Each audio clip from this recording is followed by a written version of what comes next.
every artist that I was in a club with had a certain image, had a certain fit in, and that was the first time I was like, wow, I feel insecure. Wow. And I've never felt insecure because in London, you know how we are, we're very conservative. We don't feel that way. But as I was, remember, my dream was to be American. So when I was there, I was thinking, wow, like these are body figure 8, and even my American friends were even saying to me, girl, you gotta This baby doll America, and I saw everybody having their body done, and me as a rapper, I kind of felt like everybody had a certain image. That were artists? Yes, every artist that I was in the club with had a certain image, had a certain look, and for me, I just didn't feel like I fit in, and that was the first time I was like, wow, I feel insecure. Wow. And I've never felt insecure because in London, you know how we are, we're very conservative. We don't feel that way, but as I was, remember, my dream was to be American. So when I was there, I was thinking, wow, like these are body figure 8, and even my American friends were even saying to me, girl, you gotta get your body done. Wow. Like, because it's normal to them. There was a tweet. And some boys said all IBD needs is her body done. Wow. And the thing is, every girl was defending me. That was the first time people were defending me. Girls like, what do you mean? Yeah. And I'm not gonna lie, defending or not defending, in my heart I thought, okay. Would you say that? I was upset. Sorry to interrupt you. When you're a rapper, to see you in real life, you must look perfect. To see someone online, okay, that's fine. But when I see you in real life, I need to see perfection. And in this generation, it's hourglass, big hips, big bump. I mean, not to you guys, but as an artist, we love it. I'm even thinking of top artists, rappers. You look a certain way. So the pressure must be. But if I didn't do music, would I have got my body done? No. One time, there was this tweet. I don't know if you guys remember. I remember. A new chick in the studio every session. So it was always a new big booty. I was like the little sister with Wayne and Mac and all these boys, and all I would hear them talking about is big butts. I didn't feel good as them, as those girls. I think Wayne, and I think they said stuff sometimes jokingly, but it wasn't a joke to me. Wayne would have like a new chick in the studio every session. So it was always like, I want to get my breasts done. I don't care what anybody says. Everybody told me, no, you're fine how you are, you're perfect, leave me alone, don't do it, no. Anyway, everybody told me that, but it's my body. Guess what? My body. So I was like, no, I want to do it. Like, no. So I set up my Hey guys, welcome to Little Black Button 91. I thought I'd give you guys a nice little live because you know what, I waited a little while. I wanted to let things settle before I spoke and anything about the DC Young Fly and situation with Jackie O. And then I went out and I was like, let me just try and see some other things as well about this topic, because I wanted to have a real conversation. And of course, I'm going to open up, you guys can have your say as well. But let's have a real conversation here. Right? A few weeks back, I had a conversation with a few ladies talking about how makeup is done for men. And they told me right to my face, makeup is not for you men. You men are so self-centered. You think the whole world revolves around you. We don't do makeup for you. I said, I think you do. I think you do makeup for us. Right? I think you do it. They said, no. We do makeup because it's an art. We do makeup because we love it. We do makeup because we like looking pretty and we like feeling nice and validated. I said, oh, okay. Well, I hear you, sis. I ain't even mad at you. You know what I mean? But I don't believe that. But all right, cool. Then obviously, unfortunately, DC Young Fly, Jackie O, mother of his kids, passed away, obviously, not long ago. Now, crazy thing, obviously, she just came back from a surgery, a mummy makeover.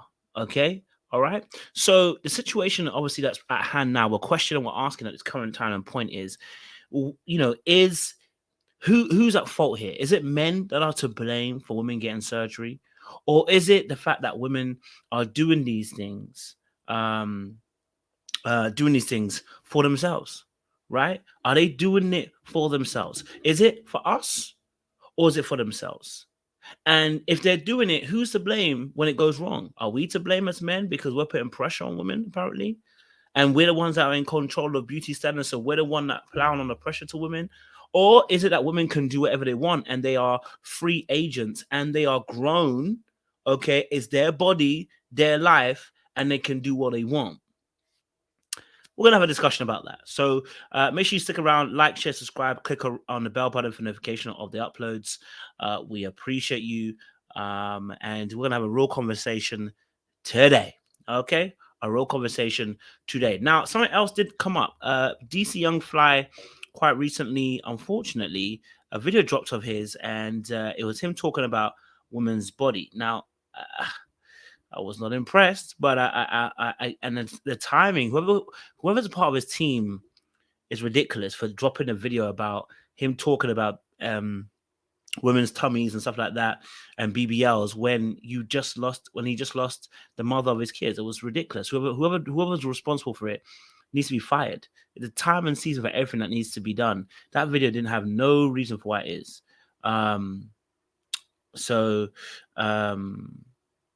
I think it's going to be very interesting to see, to talk about this topic and see where people are coming from. All right. So, all right, cool. So let's have a real conversation now. Let's start. First and foremost, I want to be very, very clear. Okay. I want to be very, very clear.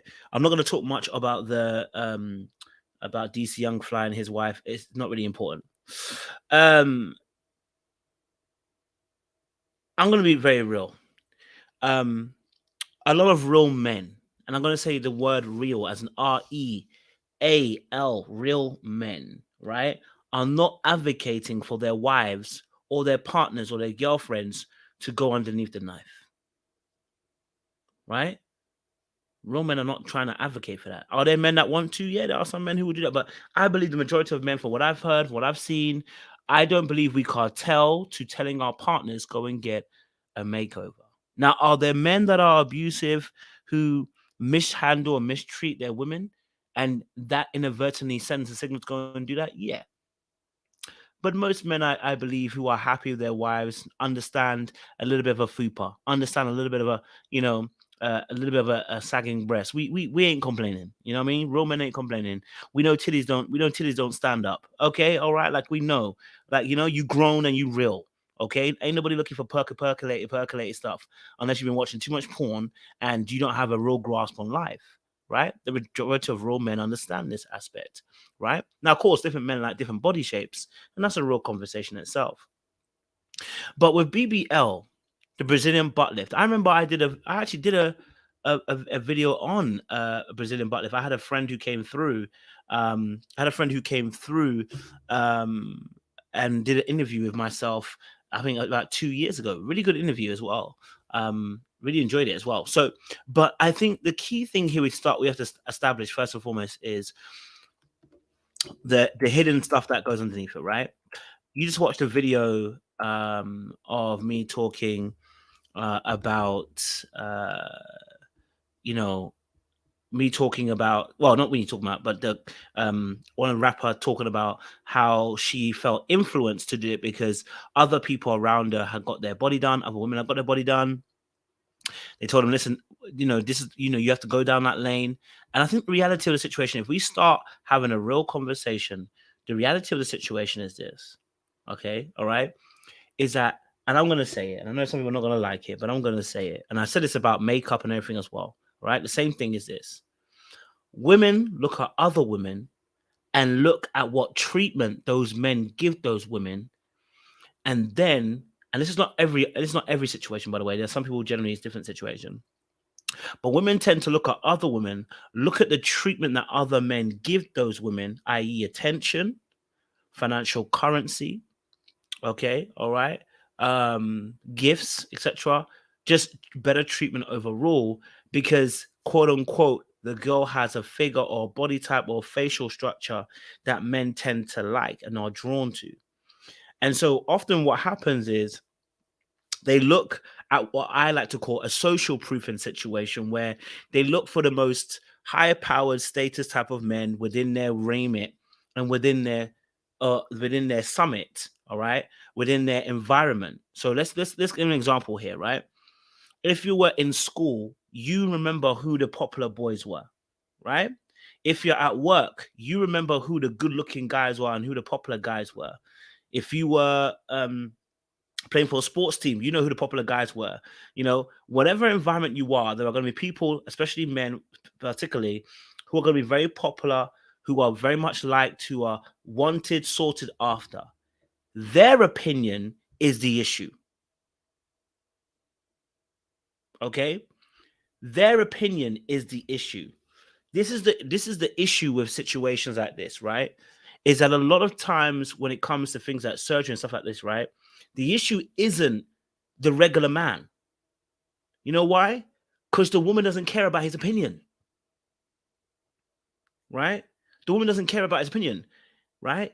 They care about the top people's opinion, not my opinion. If I'm ugly to you, you don't give a hook. You don't care.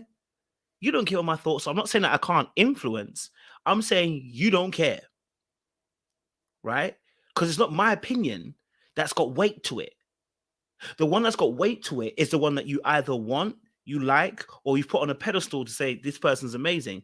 Those people, the minority, oftentimes are the ones that are driving force as to why people do their bodies, why BBLs come into play, why people want to change and do surgery. Because, and this is not all, by the way.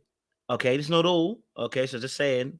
Okay, I'm not gonna say that it's all everyone's thought process. But a lot of this is what I call just simply wanting validation and attention.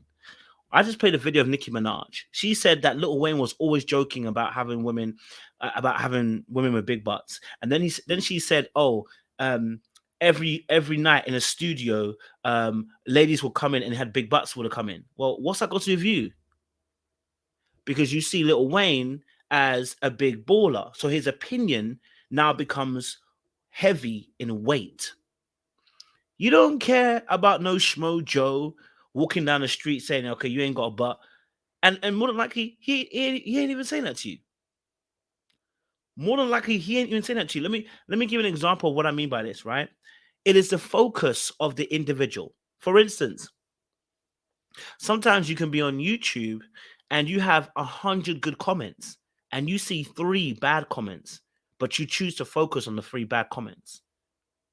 Why? You have a 97% rate of people liking what you do, but you focused and made your whole frustration about 3% of people that said something about you or didn't like what they did, or didn't like your video. And this is oftentimes what happens in the real world. The minority actually rule the majority. Right? The minority oftentimes rule the majority. So it's not my opinion that makes sense, right? I mean, on certain level it does, because to someone else maybe I'm the top of their list, but to most people, I'm not on the top of your list. That does not exclude the fact there aren't shaming tactics. That isn't to exclude the fact there are jokes that sometimes are being made. There are bullying that's happening. There is aspects of teasing and overall behavior that is painful, right, to people, right? That really works on the insecurity of an individual. We're not saying those things aren't existent. They are. But the reality of most situations is there is an insecurity before we get to that place. And we're thinking that once we solve that issue, that then makes us better. But it doesn't, because it doesn't solve the actual issue. And what is the issue? It's within. Now, I'm not saying there aren't some surgeries that may need to be done. Okay? We got men. Look. Women are not the only ones now.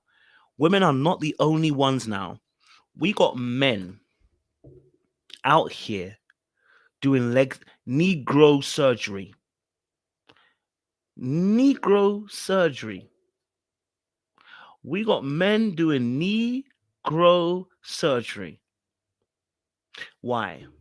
They're going to tell you because they want to feel better about themselves. You're lying to yourself. You don't actually really understand yourself. When you tell me you want to, and we had this conversation with a British panel the other day, and I was talking about this as well. And I was saying, you know, like, there's a real conversation that needs to be had about what is actual true validation, right? What is true validation? How are you truly validated? Like, I was asking this question. I was saying, there's a real conversation we need to have about what validation actually looks like. And I said, no one man is an island. Now, some people might disagree with this, and I would say that that's fair, but this is my personal opinion. It might be unpopular, but let's say my personal opinion, right? Here's my personal opinion. Nobody is free from the opinions of everybody, meaning your validation doesn't come from within. There's no such thing. There's no, me personally, there's no such thing as self-validation, or should I say, even quote unquote self-confidence. And I said that because you had to have got it from somewhere, right? And what I mean by that, I mean that in the sense of, let's say, for instance, you think you're beautiful. Why do you think you're beautiful? Why do you think you're handsome? Why do you think you're sexy? Well, first and foremost, let's start from the very beginning of the whole situation. You go back to your childhood. What have your parents been doing when you've been born? Right? They've been talking to you. They've been inspiring you. They've been saying, oh, baby, you're so cute. Oh, you're so handsome. He's so good looking. You know, oh, she is so beautiful. She's so pretty. Da, da, da. And all of that, what it's doing is building a foundation of confidence within yourself. Then you go out into the real world, and that confidence, or should I say that value that you have, is tested against what you see in the real world. Then the world tells you, here's your value. We can see that you're a pretty girl, or we can see you're a handsome boy. But then what we're saying is you have to then value that against what you see in the market. Right? You value yourself based on what you see in the market. So when you look at yourself in the mirror, right? When you look at yourself in the mirror, how are you able to have confidence? Well, because what you actually start to do is subconsciously, you compare yourself against the rest of the world, right? Say, you're looking handsome. I look at myself in the mirror and I go, boy, the haircut looking fresh. I'm looking sexy. I'm looking at the beard. I'm saying the beard is looking good. Boy, you're looking handsome. You know what I mean? I'm looking at the facial structure. I'm saying, boy, you're looking good. But what makes it handsome? What makes it not handsome? This is why we have colorism. Because once someone has the power to, they can demonize or uplift, or they can, add value points to this, whatever, right? Right now, if we say,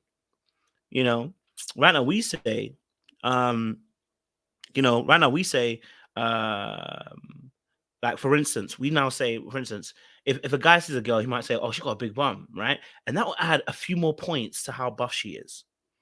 That will add a few more points to say how good looking she is, right? Right? So, that will tell you how, per se, that person might add a few more points to their value. Now, what we should be learning from youth is learning to value yourself as a human being, that you have value as a human being, that even if you're not the most prettiest, your value can go beyond just how pretty you are, right? That's what has to be taught, that you have value irrespective of whether you are pretty or whether you have money, or whether you're tall, whether you have shoulders, whether you have arms. The reality of life is we all know that people are influenced by these things. But the reality of the situation also is you need to be taught that you have value outside of the looks or the money or the height. You must be able to validate yourself, but that comes from the training you have at home, right? Now, why is this important? Because I believe that most people, when it comes to BBLs, okay, all right, when it comes to Brazilian butt lifts, and when it comes to surgery, when it comes to the body increasing breast size, and look, and let me be honest with you, I understand why some people, if somebody has a flat chest, I get it. For them in their head, they're looking at the rest of the world going, I just want a little bit of something. But I get those things, right? And, and I understand, someone might not have a bum that they want and they want to increase it. The reality is a lot of people, and it's not all, I'm going to say a lot of people doing this understand the market that they're in. They know exactly what happens when they get a bigger bum. They know exactly what happens when, they know exactly what happens when they got bigger breasts. They know exactly what happens when you put on your makeup. You know exactly what happens, right? I said this yesterday. I said, listen, it's gonna be. I don't know. Yes, I said 2 weeks ago. I said, yo, people don't want to be honest about it, but the reality is, a lot of women wear makeup because they go from a 5 to an 8, and their market changes. Don't shoot me. Okay, don't shoot me. I'm just saying. All right, there are some women out there, and the men are doing it now too. They're out here doing their lace wigs and doing their wig cap things now. You understand what I'm saying to you, right? And it's changing lives. So I'm saying to you, like, people understand their market, right? Without your makeup, you look like a 5. Your market is a 5, right? Let's just keep it a buck. Without your makeup, and this is me talking generally, by the way, guys. It's not me talking about anybody specific. It's a general thing, so we can discuss this as a topic. Generally, you are a 5, right? But when you put on the makeup the way you do it, you look like an 8. Now, here's how we know. Here's how we know there's an issue, right? When you meet someone first, you're like, I can't take my makeup off. I've got, like, he's got to get to know me first, then I can take my makeup off. Why? Because you were a 5 posing as an 8. Like, I'm not trying to be mean. I'm being real about the market, how it works. So because makeup has been accepted now, it's okay to wear makeup prolonged periods of time, and it's not a big issue, right? So makeup is no longer a big issue anymore, because now because it's very much accepted into society. So the cheat code, and I'm not saying that women haven't always beautified themselves. By the way, it's even biblical. Queen Esther beautified herself for 6 months, and in another 6 months, she did another more beautifying. So this doesn't mean that thingy, that beautifying yourself as a woman has just started. It's always been that way. Beautifying yourself with either ornaments or chains or some kind of painting, something like that, it's always been there. Corsets around the waist, or something in the hair or whatever, or a particular time. It's always been that way. Okay, so makeup is not new in terms of what it does for women, but what I'm saying is, in our generation, right, there are these aspects where people know the market and what they benefit from that market. When they put on that makeup and they go into a shop and someone's like, you know what, you can get free coffee today. What happens? They've been validated positively. And now they're like, well, maybe I need to wear makeup more.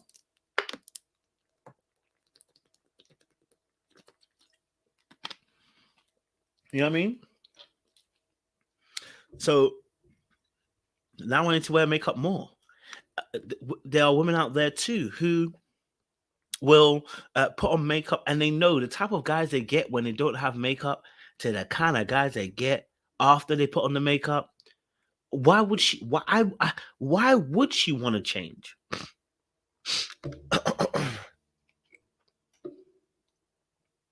You know what I mean? She's being positively validated, right? If you're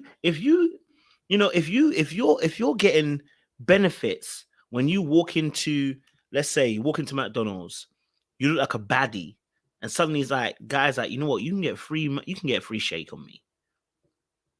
By the way, this ends often, and what I'm talking about is also again what I call the centering of men, and the someone might call it the male gaze as well, but the centering of men and the power that they have, right? So when you and again, by the way, I mean, I love a pretty person, so makeup or no makeup, I think you're pretty. But so a lot of times you'll realize that people are being validated by this, which means that what happens is this, right? What happens when you see other people winning in a particular way? Well, you try to copy to see what they do. Why am I talking about this? Because let me be honest with you, men are to blame, but we're not to blame, right? The system that we have in place, because it centers men as the provider, caregivers, the provider, the main providers, or those who hold the keys to power. Unfortunately, right, what happens is that women see other women benefiting from the male gaze or the male attention, the male currency that they get when they do certain things, right? And when you see that happening, women tend to cartel, just like men do as well. Not just women, men do as well. But women tend to cartel in the areas of looks. If they see a baddie walk in and she's got a big fat ass, and the guy goes, "Ooh, she a baddie with a big fat ass," and he's giving her all the attention, she has qualified that the attention going her way, she can get that too if she has a body like that. The problem with this is, what type of attention is it? That's what needs to be qualified. Well, the thing of the matter is, Zion Williams just the other day dealing with that woman who's 32. I mean, her body doesn't look real. I can't lie to you. I think she had a few surgeries, right? But someone might think to themselves, well, I couldn't have captured a Zion Williams because I didn't have the body, right? I didn't have the body. Yeah. So they will see another woman getting blessed by Zion Williams, taken out, spent money on, and she didn't have to do nothing but just be herself and her body, and she's getting that. So another woman can see that and be like, well, I want to get that too. I want to be that. I want to get that same attention. I want to get that same loving and care. I want to get that same, financial provision. I'm going to copy what she does because she's seen it works. Kim Kardashian is a part of that. The success of Kim Kardashian and her fake ass and body has caused so many women to want to also put themselves in a place where they literally want to copy what Kim has done in order to try and find success. Right? So clearly in this situation, what we're having is that when it comes to beauty, it's worth something. So, I can see how some people will feel. I can see how some women will end up trying to get a BBL just to do that. The problem we have with that is people are not honest. People are lying to themselves, saying it's just for me when it's not. Right? That's where the problem really starts. Then the second problem is that these surgeries are dangerous. So we've got men trying to do Negro growth because they want to get more options when it comes to women. They think their shortness is what's keeping them single. The reality of the situation is you're not single because you're short. You're single because you don't know how to overcome your circumstances. Shall I say it again for you? You are single because you don't know how to overcome your circumstances. Right? Naturally, as human beings, like for instance, we take basketball into effect, right? Now, of course, it's a tall man sport. Basketball it's a tall man sport. It's an elite tall man sport, right? But there are many players who come in who are shorter than your average. I mean, their average height is men, to be honest, but they're shorter than your average basketball player. Right? And they have to work extremely hard on other set of skills in order to compensate for the fact they don't have no height. Some of you men need to work on a blood clot personality because some of you are ugly. And I'm talking about your personality being ugly, not you personally, right? So what's happening is now these men are actually bowing out of what men tend to do, which is fight for their right to be able to receive. You as an individual may have to work a little bit harder. Let me tell you something, guys. Okay? When I was in school, I was a fat kid. Okay? I wasn't handsome. Okay? All right? I was dark skinned, and dark skin was not in at the time as well. Okay? I realized I had certain things that were holding me back from getting these ladies. Now, I tried my best, guys, but you know what? And I said to myself, but I got to work on my personality. I gotta be funny.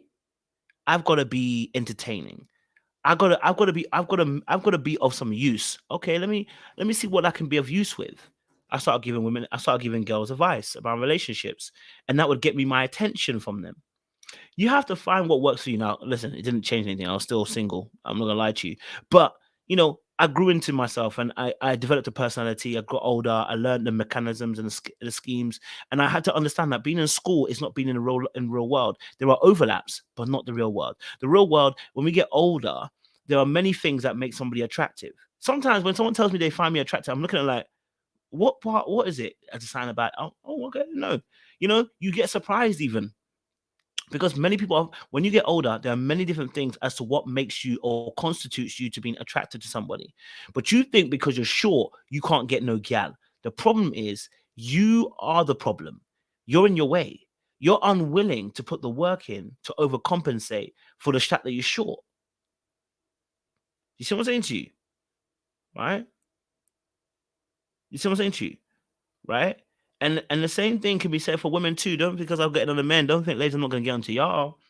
Right? The same thing can be said to you. Some of you need to work on a personality. Some of you need to work on how to talk to men.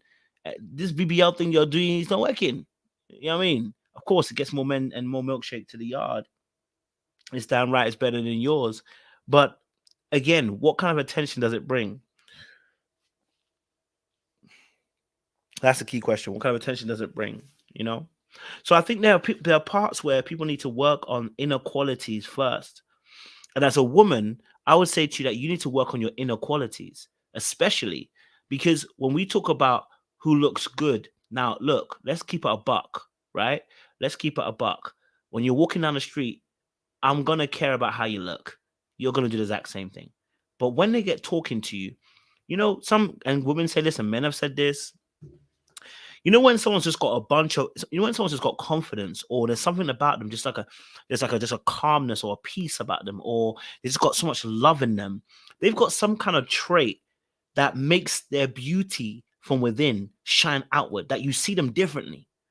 You know what that is? That is somebody who has honed in on what makes them amazing, and they have modified it so much that now when you see them, you don't just see them, you see the inequalities coming out. In fact, the biblical aspect of this is work out your faith, work out your salvation with fear and trembling. And what that means is work out the muscles that you have so that we can see you have muscles. So work from within, work on the inner person so that it can shine outward, so that when you meet people, you radiate. I don't know what it is about you, but you know what? Something about you. You ever heard that compliment before, ladies? It's like, I don't know what it is, but something about you is just different. You know what I mean? Something about you is just different. And the man them too, like when you work on your personality, when you work on your personality and you work on key things about yourself, you use it to your advantage. I know that the women that I attract are women that like intellect. Women that like intellect, or they like muscles, whichever one of the two gets them first, right? So look, I know my level and I know what I draw in. So I don't get frustrated when people say they don't find me attractive. It's like, well, okay, you are not my market. It's okay. And you have to understand your market is not going to be as big as other people, but people are trying to increase their market by almost quote unquote cheating. I call it, right? The cheat code. Okay. All right. So I'm not saying that, what I'm saying is I understand why people do it, because what they're trying to do is increase their options. They're trying to increase their initial options of men choosing them. And by all means, you're going to get my head to spin if I see a backside. Can I be real with you? I'm going to spin. I'm going to spin the block, right? But listen, and a lot of the BBLs are really bad anyway, because your legs are different to your back. That for me doesn't work for me. I'm not like that. You know what I mean? Like me personally, that's not me. Okay, I'm not about that life at all. So for me, when I start seeing legs and backs not matching, I'm not interested anymore. Right? Because I'm not interested, right? But of course, some people's BBLs are really, really good. So you will never know or never see. But I would say that for me personally, having a big back, yeah, that would draw me, that would get me excited. But as I've grown, as I've matured, as I'm healing, I realized, listen, big back is what's going to draw me in, but that's not what's keeping me, B. And that's not what's actually going to be that my wife may not have a big back. And I'm not going to be mad at it. I don't even care. In fact, small Nyash is even pretty. Me, I like the little small Nyash now. You know what I mean? I don't need a huge one now. Now I like the little cute Nyash, cute little booty, little bump. I like that one, right? And here's the thing. Unfortunately, people will be invested in trying to get a big booty because it gets heads to turn, not realizing that not everybody gets to convert sexual currency into actual currency, right? And not everyone who gets sexual currency gets to turn that into respect, right? Not everyone gets to do that, right? So even you getting a bigger bum, you may collect more options of men approaching you, but you may not receive the respect that you require. So you're still in the same place. You know why? Because the inequalities are important.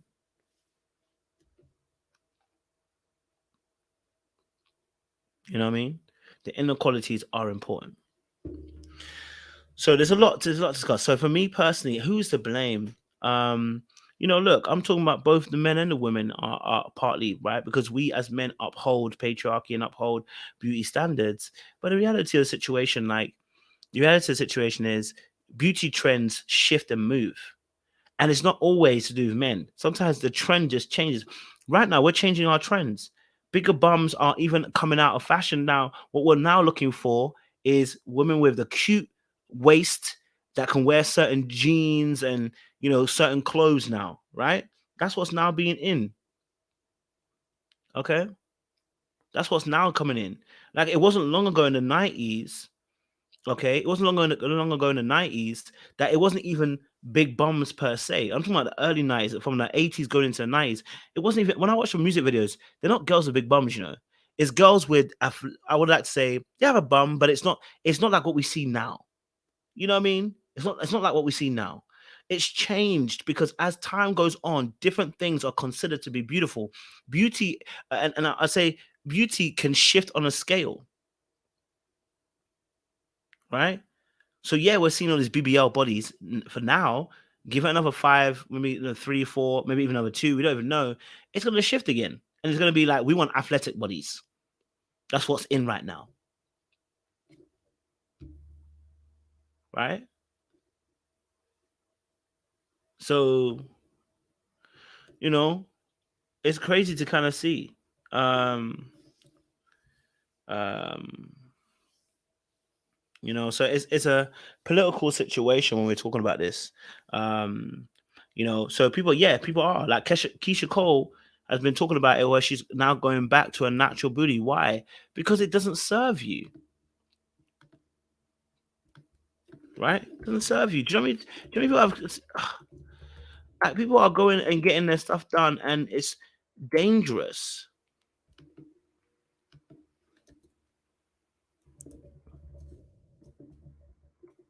It's dangerous. I said Keisha Cole. Sorry, I apologize. K Michelle. I apologize, guys. I said Keisha Cole. It's K Michelle, not Keisha Cole. All right. So it's like, again, we're putting ourselves in danger, right, to attain something because we believe it will give us something. Validation. Sometimes it will give us money.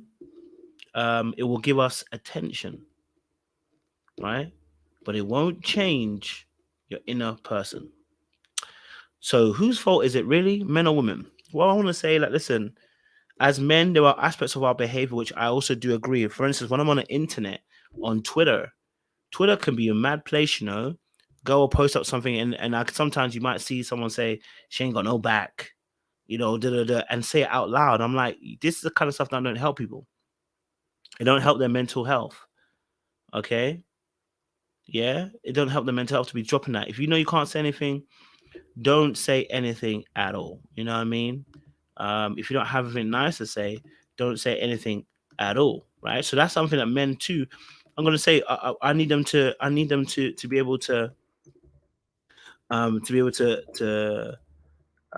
be aware of that as well, and the impact of their words, because it might not just be you; it might be you and someone else and someone else and someone else. and they're gonna be very, very careful of that.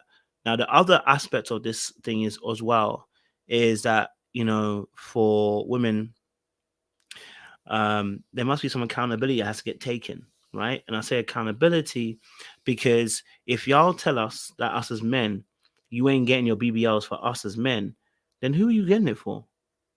Yourself? Okay, then there's only you and yourself to blame.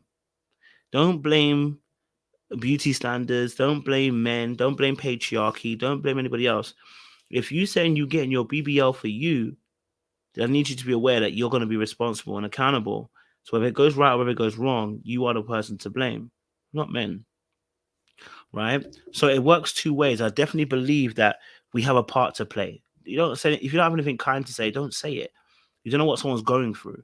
At the same time, I'm always going to say, you know, it gets to a point where if women are saying to us that they're going to do whatever they want to do, as we just saw in the video, Jackie, oh, it's my body, I'm going to do whatever I'm going to do, then who am I to say anything? It's your body.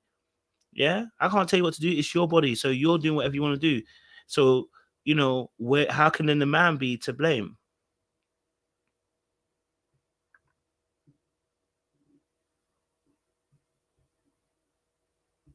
Okay, above Ruby's TV. I didn't know you had like that. Above Ruby's up. What you got? Yeah, you got it like that. Yeah. Okay, I see you, Darica. No worries. You know, I get asked all the time. People be coming to me and saying, "Is that bum real, coach?" I'll be like, you know what, guys, look, ladies, you can get this bum too if you eat the right Ghanaian food. Okay, you can get this type of backside too if you eat the right Ghanaian food and you do the same squat regime that I do. I don't do squats. I'm lying. You know, so it's it's a real issue that we're having at the moment, and we need people to start loving themselves, right? We need people to start loving themselves, start loving who they are. And I'm not saying there aren't going to be some people that are going to do BBLs. There are, but the majority of people don't need it. You know what I mean? Majority of people don't need it, but they want to be able to achieve and retrieve some of the benefits of being pretty privileged. And maybe that's where the point we can have a conversation today. So I'm going to open up the panel for you guys. You can join the panel today, and I'll put the link in. I'll put the link in the chat, so I'll pin it up so you guys can join the conversation. But yeah, my thoughts on this are that you know, beauty privilege is real. I can't lie to you, yeah. And people know if you're pretty, you're gonna get some privilege. All right, yeah. Sometimes I even open the door and hold it just because I want to see a little pretty girl walk past. I ain't gonna lie to you. Okay, I do some stuff. Okay, all right. I'll be thinking some stuff. Sometimes I'll be moved and I'll be like, you know what? You know, someone might pay for your shopping, you know, because you're so pretty. You know what I mean? But the reality is, situation is, look, I've done some stupid stuff and I don't do it anymore. But you know, the reality situation is, being pretty does have its benefits. Now, of course, there are some other drawbacks no one talks about, but yeah. And I think absolutely, AW, this is probably one of the biggest things too, that the risk is such a crazy thing, right? The risks are crazy out there, B. You know?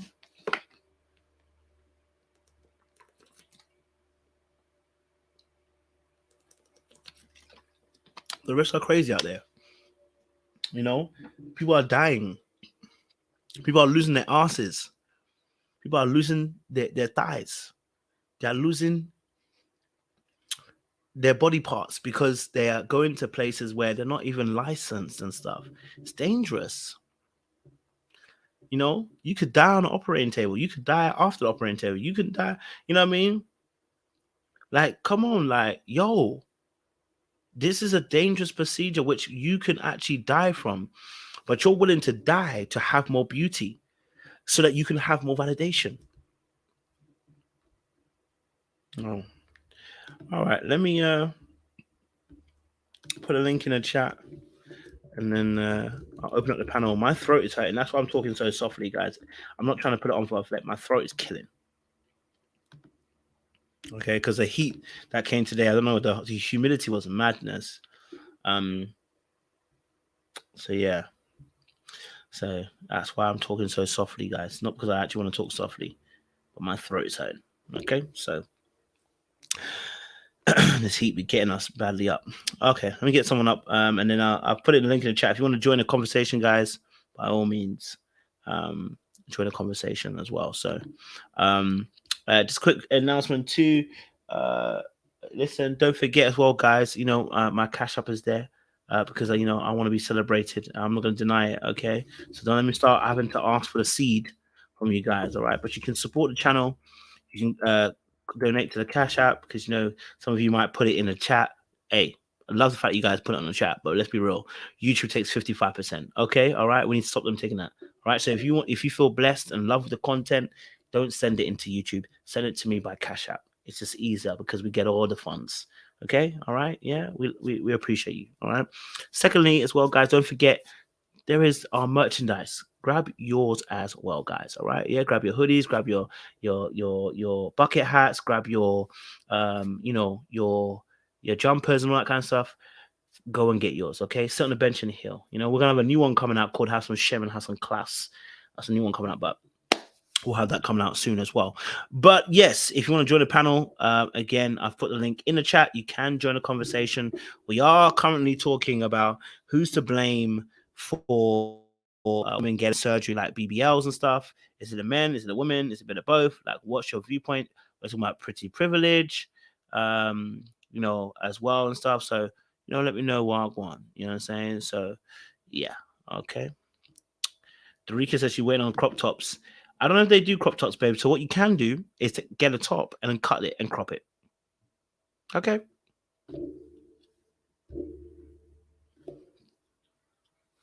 I appreciate you. That was a little bit sassy, wasn't it? Anyway. All right. Dahlia, talk to me. Hey, Dr. Kojo, can you hear me okay? I can indeed, babe. I can indeed. Great. Okay, well, quick side note here. Really happy that you're actually asking people for once to bless you because you were terrible at self-promotion. So I've noticed that you were doing it for the last week. Thank you. Because you know YouTube hates you, so you have to remind people to actually hit a like and all that stuff, or else they won't do it. So good. Anywho, I'm really happy that you're talking about this because I've been thinking about like the science of beauty for a while now. Do you know the channel Coves on YouTube? You ever heard of that? No. It's QOVES. You should look it up because I think you would appreciate it. It's a channel that talks about the science of beauty, and so they do seriously deep dives into different topics around that subject. And I stumbled on them about a year ago, and it got me to thinking about how beauty works and its purpose and how people utilize it. And I've come away with a theory. I think there's 3 different types of beauty. And I apologize if you've already discussed this because I came in about 20 minutes ago. So the first layer I think I call it global beauty.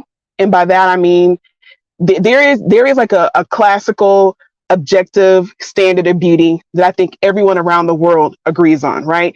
I think if you were asked any man, it doesn't matter what period of time it is, it doesn't matter what civilization it's in, they're going to tell you that for a woman, they want her to have clear skin, clear, smooth skin. They want her to have thick, long hair. They want her to have nice white teeth, straight white teeth, because those kinds of features are all clear markers of good health.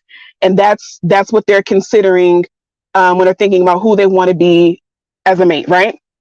So I think that's the first thing.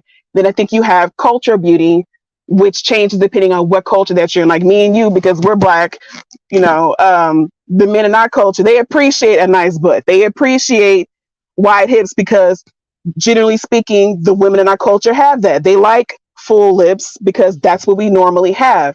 Whereas if you to go over to someplace like East Asia, their whole standard of beauty is completely different than on the Western side. It's totally different. It doesn't mean that they're any less beautiful. It's just that through their cultural lens, what they like, that K-pop look, that's what they like. So that's the second layer. And then you also have the societal level, which I think you're talking about, that trendy level of beauty that changes every 10 to 20 years. And I think that's the kind of surgeries that a lot of women and men are they're focusing on societal beauty. And if you're asking me who I think is responsible for that, I don't think it's necessarily men or women. I think it's marketing, because if you trace back, well, why do we care so much, and why is it changing every 10 to 20 years? It's because they're trying to sell you something. So if I tell you that the Instagram model, if she looks a certain way, if she's wearing a certain kind of clothing, she's selling herself, or she's selling some kind of product. The fashion models, they're selling something. The fashion magazines, they're selling you something. Hollywood is selling you something, because even the actresses there, they have a certain look. A lot of the actresses that you see on screen, they don't look like the Instagram models. They don't even look like the fashion models. A lot of their beauty is focused more so on the face, not so much on the body. They have like really classic features. There's nothing that really stands out from them. But that's the look that they like for Hollywood. So I think that we have to kind of chop up our standards of beauty across those 3 layers and really look at who's trying to sell us something. I think we have to take that into account. No, you've not told no lies, especially the part about who's selling something. And that's the reality of, because what happens is it's a promotion. So it's what they choose to promote and to market. So it doesn't mean that other people aren't there. It doesn't mean that there aren't people who, who have a different beauty or whatever, but it's because of what this particular side of the world, what they choose to market and what they choose to promote. And due to what they promote, because people look at those powers that be as being, they're the ones that get to tell us what is in, what is out, what is amazing, what is good. And people tend to, follow in their, blindly follow, because we are social creatures. And the minority usually tell the majority what it is. Unfortunately, then you have situations where, where you're right. Like this time right now, Kim Kardashian was a big part of that, right? She was huge for suddenly, white women now wanting this voluptuous figure, and and we haven't even talked about the darker side of it, because if we were to talk about it quickly, Kim Kardashian's aspect of intentionally being promoted in order to steal from Black women what they told us was not good, right? And so, but those also aspects play a role in this scenario as well. So yeah, you're absolutely right. It's what they choose to market, and due to that, people who want to be in, who want to be popular, who want to be validated, want to be seen, want to be heard, wanting to be loved, desired, adorned, we end up following the trends, right? And you can see that even in fashion, you will end up following a trend of certain trousers, for instance, right? And if you don't wear this, for instance, if you wear flare trousers today, you can get away with it now. Had it been like 10 years ago, people be like, flare, because flares come back in. But flare was out for a season. And so when you then start wearing things out of season, unless you have yourself a strong innate identity within yourself, you're going to struggle to go against the grain of the majority of what they tell you is in. You know what I mean? It makes it very hard. And that's the same thing with beauty. It makes it very hard right now. I mean, the way I'm seeing kids right now who are like 10 and they're wearing full on makeup, I'm looking at them like, what the frick? You know what I mean? Like, you 10. Like, what are you doing? Like, you know what I mean? We were slapping on, when we were young, girls were slapping on Vaseline on the head top. That was it. So, and petroleum and that. So it's like, but it's a complete shift, because like you said, what's being sold to them is really different. So yeah, I don't know if you want to comment back on that before I let Olivia go. Go for it, darling. Yeah, and I do think that social media has really pushed it into hyperdrive. And this isn't I don't want to blame this on social media, because human beings, we have this tendency to just follow along with the group majority. We've been like that since God put us here on this earth.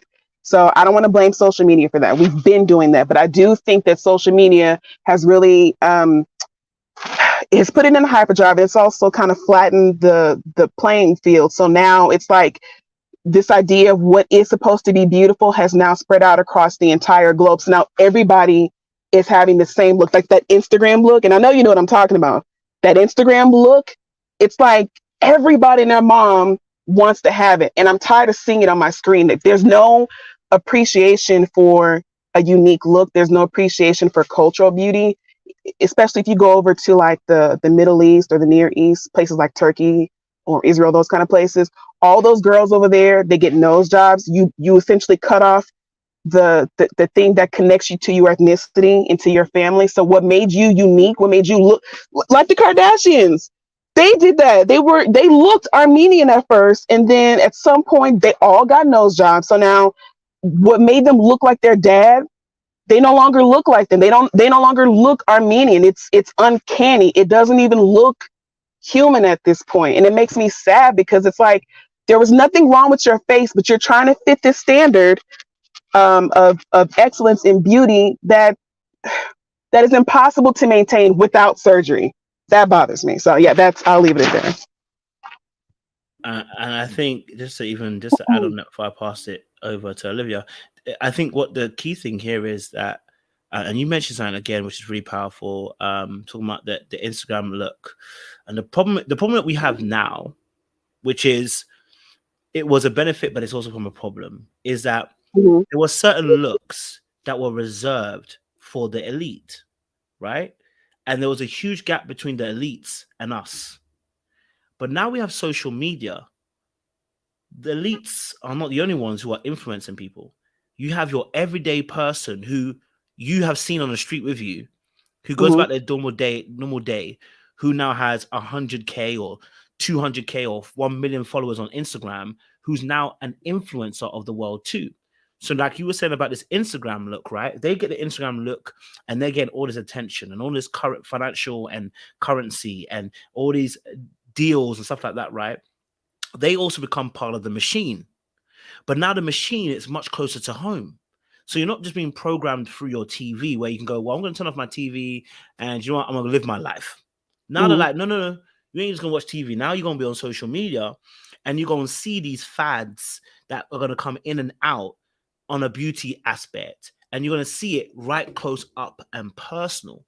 And the problem with that is that it's now in your face every day. So whereas beforehand you had to turn on your screen to see it, now because we're so much closer to an quote unquote an influencer, and I call elites also influencers too because they influence in the world.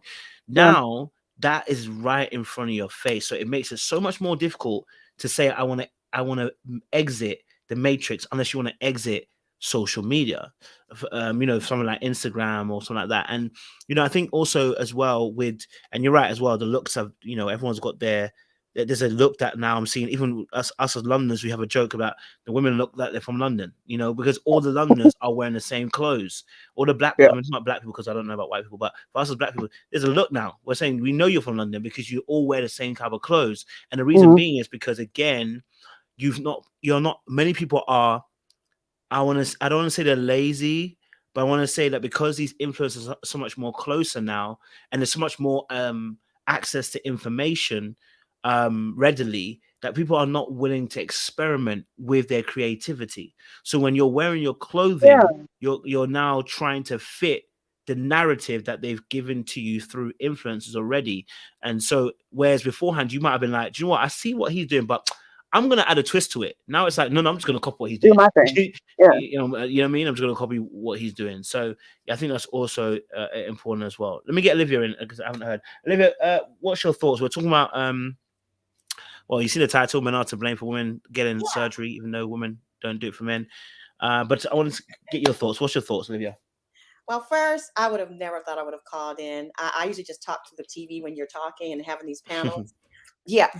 But what you hit on, it was something a little bit different than what you're talking about right now. It's early in your conversation. This is what made me call in. You were talking about, men and women and what you have to do and to be special and all of that. And something that hit on something that you said, when you said women like you because you're intellectual, right? When you said that. So I thought about me. Okay, I'm going to be really short here. So I was I'm not going to lie. When I was in my younger years, I was superficial. I say that proudly. I was superficial. Now, when you choose a man, and I married a man that I just was completely attracted to, right? Turned out horrible. I had 3 beautiful kids from him. And then after that experience, I said, you know what? I'm going to look a little bit deeper and not look at the superficial, right? Long story short, the best relationship I've ever had. Now, I'm not saying he was ugly, because he was not. He just wasn't that traditional, pretty man. But he was everything that I had ever really wanted. Now, when you were talking about pretty privilege, it does exist. And I think sometimes that's why, I'll just talk for females because I'm not a man. I think that's why a lot of people and women especially do all this kind of stuff, because number one, it makes you feel a certain way, and you do like the pretty privilege. Can I give you an example? If I go to a store, and I'm the kind of woman that I'm just elegant and, I like to be girl, I'll put it that way. And I admit I do like the pretty privilege. You can go ahead and line, or let me hold the door. It doesn't matter what color or nationality. Oh, let me hold the door open for you. Yeah, that pretty privilege does exist. Another example. When it comes to corporate America, I have found, and this is just for me, the better that you look, the more money you make. So I think that has a lot to do with not just in relationships, but in a correlation with corporate America too, if you're in corporate America, that the more attractive you are, the better you do.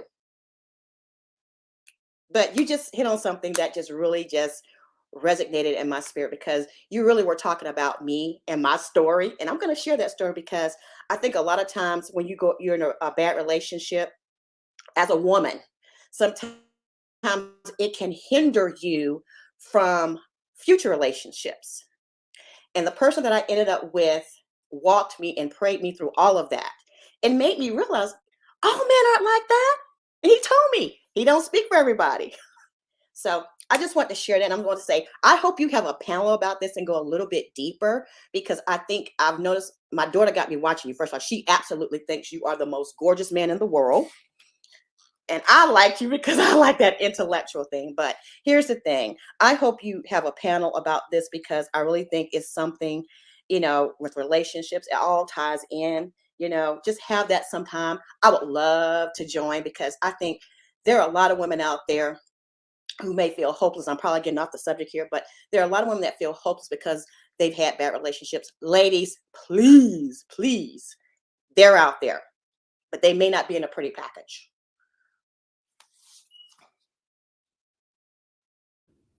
No true word said. I appreciate it, Olivia. No true word said.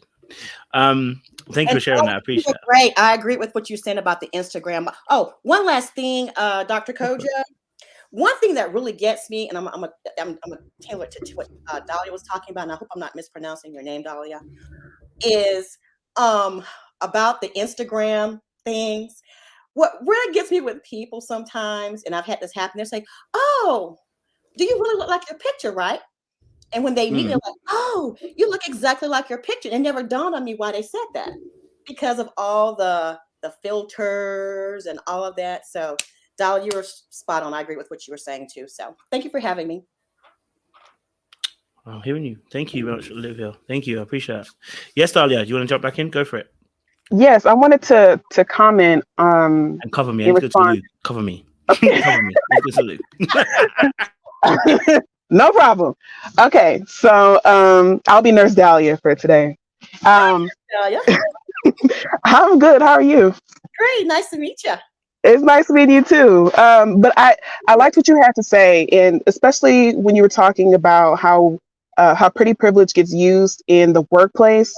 And I used to be really tight about that. Like I didn't like the idea that because somebody is good looking, that means that they get more money. But then I had to ask myself, well, I mean, if I was a boss, who would I want to give the promotion to? Do I want to give it to somebody who's looking real bummy, or somebody who looks put together? And I would have to want to give it to somebody who's put together, because it's a sign to me, and it's a very superficial sign, but it's a sign that you care about yourself and you take care of yourself, I mean, enough that you got good hygiene, you show up on time, you look presentable, you took in your appearance and said, okay, here's what's going to look best on me. I care about myself and this job to give you my best. And so that I don't think that's necessarily a bad thing as it relates to pretty privilege. So, but can I tell you one thing? I'll give you one example too. I work from home, and I have for the last 7.5 years, still in corporate from home. And I will tell you what people are so surprised about, and this is just anybody who's known me, I'm still the same, even though I work from home, I know that I'm going to be on meetings because I'm in management and HR and healthcare. I still take the time to do my face and my hair, and I look like I'm still going to work. And they're like, "You take all the time to do that?" Yeah, because if I was in the office, I'd be doing the same thing. Yeah. So, I mean, and I'll probably give it a more perspective. Sorry, I'll give a more perspective from your side for that side, because I think in reality, we all like to, and I mean, in psychology, we call it the halo effect, where you add more points, we should say. Sorry, my alarm is going off there. You add more points to someone because they're pretty, right? So if someone's pretty, you're gonna say, oh, then when they're nice to you, it's like they're nice to you times 10. They're so nice. Or when when someone's pretty and they do a nice deed for you, they're so kind, right? Because what happens, the halo effect makes people add more points to someone because they like something or they're attracted to something, and that's a real aspect. There's also a halo error, which is the opposite, which happens when, let's say, someone is pretty. Let's say, for instance, someone's pretty and let's say they're blonde. The natural reaction says, well, they're probably pretty, but they're probably dumb. And so then whenever they have a blonde quote unquote moment, they're then labeled as, well, I knew they were dumb. Do you know what I mean? Or you might say, well, if they, and this is what happens when we have danger in our society, if that girl's pretty and she says no, now she's a bitch. No, sorry, my French there, but now she's a bitch, because the halo error, what it does the opposite effect. You know what I mean? So you have to, so it does the complete opposite. It helps us to form a judgment and add in value, but it can also take away from that because of somebody looks a certain way. So, and I think from a male perspective, and I always say this, look, unfortunately, beauty is a thing which I call grace. It moves people. It provides favor. That's what grace is. Grace is favor. So it gives people favor. And, being in, and that's what I said about, like, you may not have it outwardly, naturally, but you work. So some of us have to work harder at the inner part coming outwardly, especially if we're talking about the workplace, right? Because you're absolutely right. Let's say if you had let's say you had a guy, two guys who were, one was good looking outwardly, another person wasn't necessarily good looking, right? And you're gonna ask who should I promote, right? Now you may be drawn to the good looking guy, and etc. Right? If he's good at his job, you may be drawn to him. But if the other person has done their job, which what you were saying, they come to work every day, their shirt is ironed, they look professional, they smell good, you know what I'm saying? They're all, positive things to say. Those things that they've worked on will actually play a bigger role in them having a better chance of being chosen.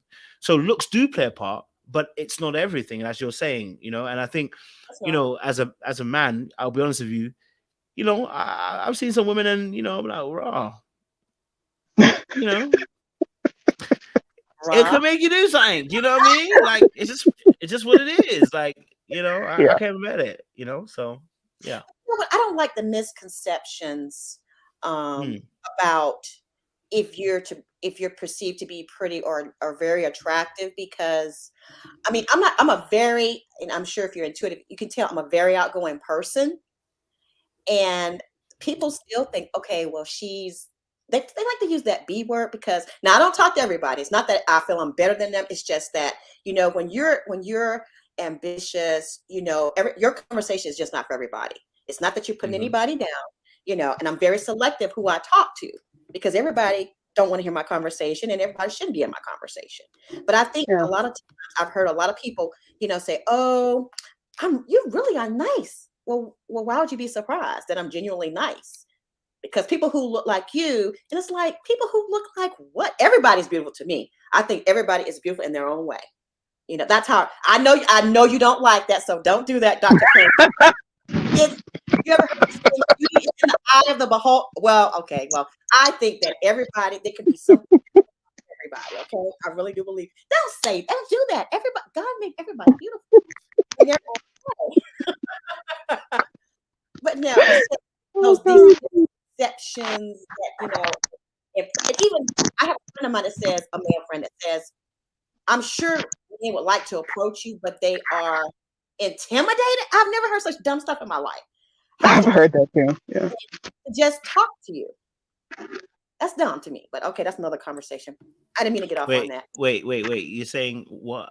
You're saying that people are intimidated by your beauty? No. I don't know what Your it presence? is because they think you have it together, But he and I have been friends for years, and he says, you intimidate men, but I'm like, how? Because I am ambitious and I go to work and I've been blessed to be able to, I guess, to the outside world, I feel like I have it all, but I never understood that. But I feel my best attribute is my personality and my heart, though. The world, you look at something totally. Why are you looking at me like that? I wish I could. But hey, Olivia, you downright know that it's going to be a problem. Now, look, the reality is because again, beauty has weight. So beauty has weight because the way the world values beauty, right? It's currency, right? So let's say, for instance, let's say, for instance, right?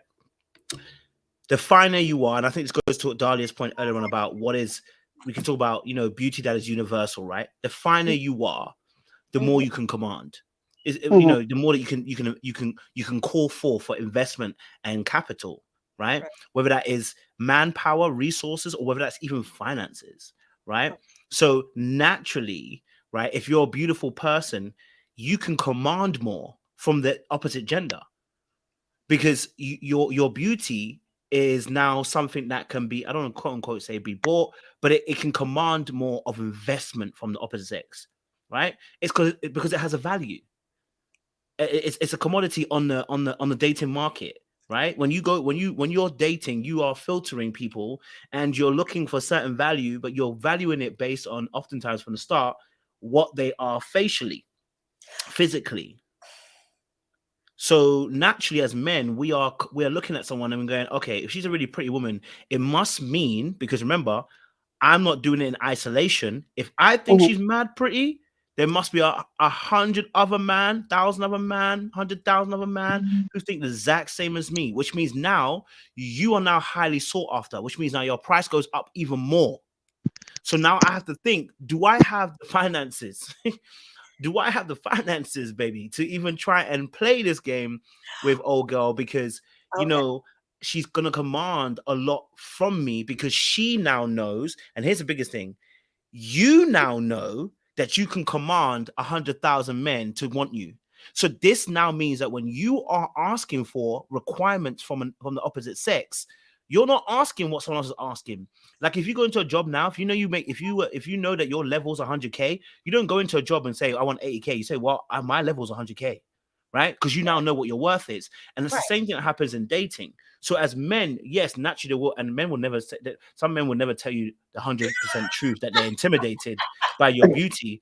But men are intimidated by their beauty. This is why some men hurt women. This is why some men will cuss women out. This is why some men will just say, okay, I'm not going to approach at all then. Because they're intimidated because they're already thinking in their head, what will it cost me? And if I can't afford it, let me stay in my lane. So go for it, Olivia, and I'll jump in. Oh, sorry, go ahead. No, go ahead, Dahlia. I want to hear what you have. Go for it, Dahlia.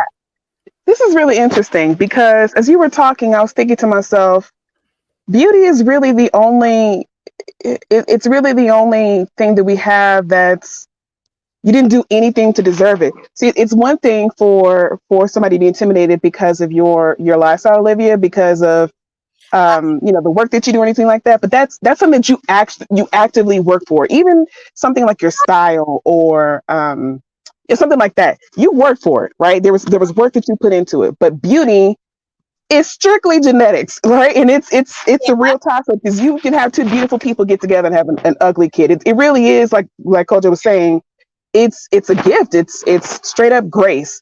And so the power that people have when they have that kind of beauty, I think a lot of times they don't also get taught about the responsibility that comes with it. They don't get that Spider-Man quote, with great power comes great responsibility. And so oftentimes that halo, what you call halo era, halo era.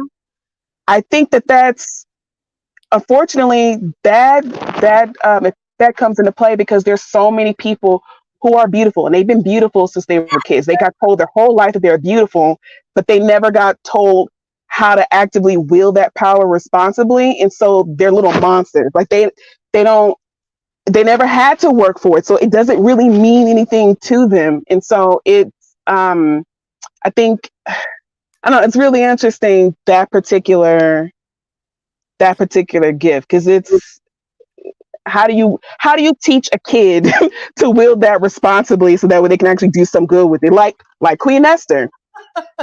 She's really the only example that I have of somebody wielding her beauty responsibly. I don't have another example for that. Well, I want to go back to something, Kojo, and I do agree with you, Dahlia.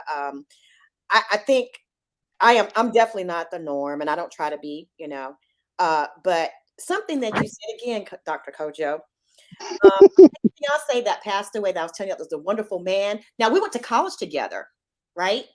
And he said to me, the reason why he never approached me when we were in college is because he felt he couldn't afford me. And I'm like, why? Because of the people that you date. And I said, but it wasn't a requirement that they be a certain way. It just happened that way. And would I have dated him in college? Yes, I would, because what I have found about myself, I don't know about other people, but I'm sure it might be the same, is that the older that you get, you realize what's truly important. And what I learned for myself was it wasn't a good looking, tall, 6 foot chocolate man. It was not that. Or a 6'4" lights. It wasn't that. It was somebody who was genuinely good, who thought about and cared about what I had to say, what I thought about different things, and truly, truly treated me well.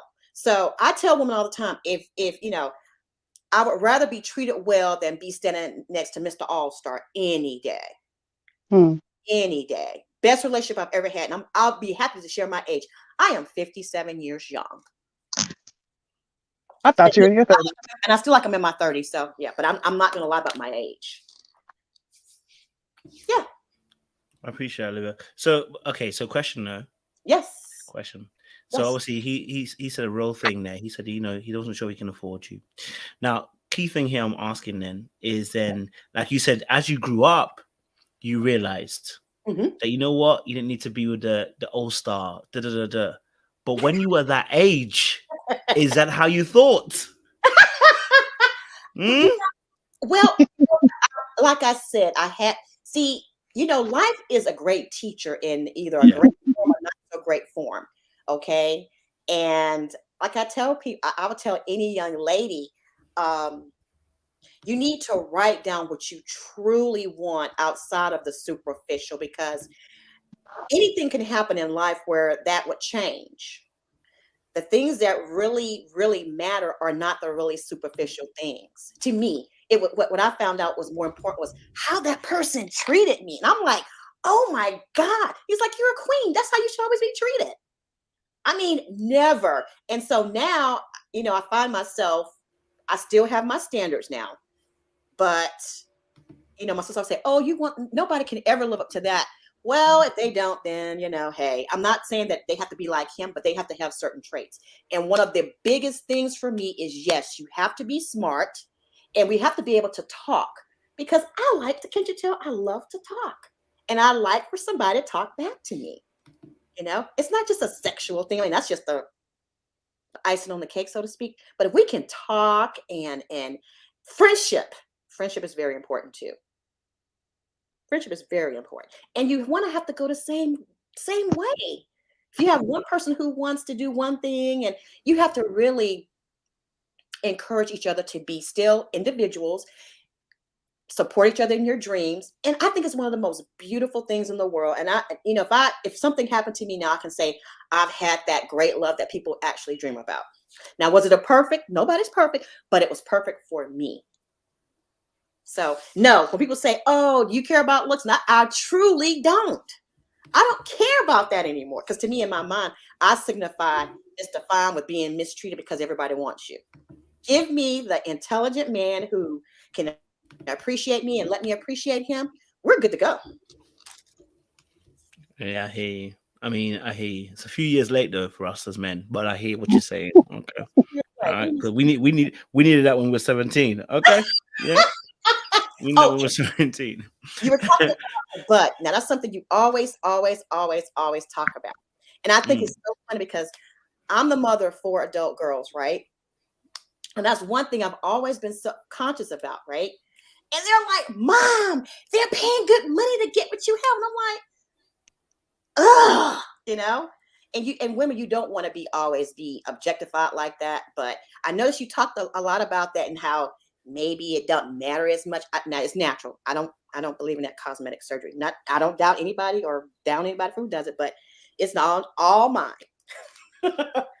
Genetics. But no. Have a show with men who really want real women. You can appreciate them no matter what they look like, but have something to say. The sex is not going to last forever. You may think it is, but it won't. You got to do something after that. You have to talk. So thank you. No, it's all right, man. It's not a problem at all. I mean, again, I think, I think the situation is always interesting because I think where we're going with shout out to Psychological Perspective for the blessing. Okay, shout out to that. I mean, but much appreciate that. Thank you. I think also, and by the way, guys, you can send it to the Cash App. Okay, the YouTube's going to take 55%. Okay, but we just don't want to, they're taking it. But no. I think also what's interesting is, and I think I just saw some comments about it as well, which I think really do add to the discussion, is what, like, okay, so one of the things that I've realized is, I think, especially when I was maybe I was a bit more younger now, is how being next to beautiful women is amazing for confidence, right? Number one. Why? Because you feel like you know what, if you're, especially if like you feel special, because that's what it is. That's what beauty in a sense, how it is. It's like the equivalent is it's like a man having means and power and status. A woman being beautiful, it sends out a signal to everybody else that you're of worth. If you can be around beautiful women, it means you must be worthy too, because why would she want to spend time with you? Okay. Right. So then that's so how people also are going to look at it is what we call, like I said, it's social proofing. So for instance, if like, and you notice this, if you're ever on like a social media like TikTok, Instagram, Facebook, if you ever go to a video and you see the video has 11,000 likes, you might be willing to stay on that video a little bit longer just to see why everybody had 11,000 likes. True. By the end of the video, you might not even like the video, but you stayed because you saw that there was 11,000 likes, because it's social proofing. It's like, if you see that person, what have they got that they had to be around that person? So naturally what happens for people is, and that's where the trophy wife situation comes in. It's like, if you've got that baddie, it must mean that you're something of worth, right? It must mean that you got something. What have you got that this fine lady wants to be with you? What is it that you got? Especially if you're not on the same facial awareness and facial constructs, then people are going to ask the question, what have you got? And then, I think the other aspect too is that it's about being noticed and being seen, right? So that pretty person who is, especially if they're well known around an area or their status, why they're global, like just imagine now Cardi B. And I'm saying this loosely because I want to make it like a status thing. If Cardi B comes out and says, Dahlia, you're amazing. She has co-signed that you're amazing. What happens is that everyone else goes, well, then if she said that, then Dahlia must be amazing, right? So it's about having that aspect too of, you know, you're being co-signed by that person, which means, and here's the thing about women, that women don't be saying the truth, right? But we know as men, this is our secret we know about you. Okay. Put me around 4 or 5 baddies, and you see me 3 or 4 times, me hang around with these baddies. When I approach you, even if you thought I was out your league, you'll give me the time of day. Because you're going to ask me, how the hell did he pull those girls? What is it about him that he's got? You're now intrigued. Because clearly I'm carrying something, right? Again, it goes back to the word social proofing. So it's really crazy when you see it, right? But it really does work, right? And it's not just women, because men it can happen to men too, but it's because of men often pursue women. That's why I'm saying it that way. But so being around a really pretty women, if they always see you with that, or if your ex is really pretty, and they see that, they're like, wow, is this ex so pretty? What's he going with him? Like, then they're thinking, just like I said about the social media thing, what is it? Right. So for us as men, we are aware that something is making that person want to be in. Of course, someone said it.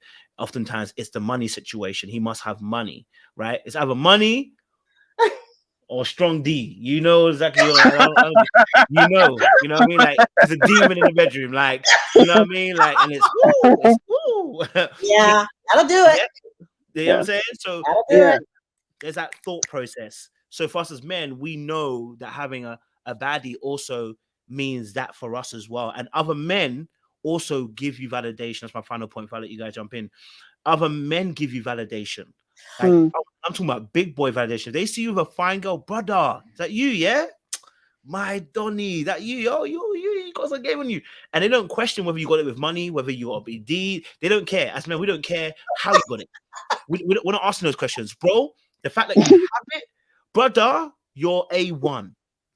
You know what I mean? Now you're respected amongst other men. You only need 2 fine exes before the mandem say this guy's obviously got something about him, you know, and they're gonna respect you. And men want the respect of other men, and women also look at that. It's a really dangerous loop. So now you get respected by men. Women are now looking at that man going, he's respected by other men. They like that too. So, you know, all of this happens as well. So yeah. Something to think about. Yeah, I don't know if anyone wants to jump back in. I agree. Yeah, this is interesting because okay, let's go with the Cardi B example.